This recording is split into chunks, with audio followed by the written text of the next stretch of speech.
Hello বন্ধুরা, শতাব্দী simple লাইফস্টাইলে সবাইকে স্বাগত। তো আজকে নিয়ে চলে এসেছি একটা রেসিপি, মানে ভেজ চাউ।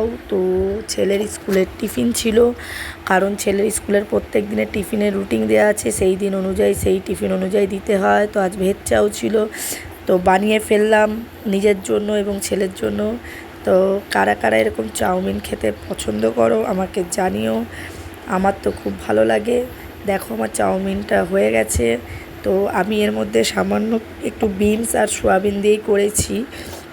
তোমরা চাইলে এর মধ্যে আরও ভেজিটেবল অ্যাড করতে পারো, কিন্তু আমার কাছে যা ছিল আমি তাই দিয়েই করে দিয়েছি ওকে। তো গাজর টাজর দিইনি, তো খুব একটা পছন্দও করে না।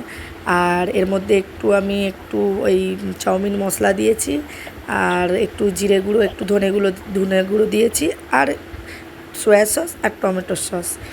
মানে দারুণ লাগে, তোমরা করে দেখতে পারো। মানে মুখে লেগে থাকার মতো হয়, ঠিক আছে, ভেজ চাউটা। তো কারা কারা এরকম চাউমিন খেতে ভালোবাসো কমেন্টে জানাও। আমি কিন্তু চাউমিন খেতে খুব ভালোবাসি, আমার চাউমিন খুব পছন্দের একটা জিনিস। তো যখনই বানাই আমি একটু বেশি করেই বানাই, যাতে আমি খেতে পারি, কারণ আমি একটু বেশি খেতে ভালোবাসি। তো তোমরা কারা কারা এরকম চাউমিন খেতে ভালোবাসো তো কমেন্টে জানিও। আর চাউমিনটা দেখে কেমন লাগছে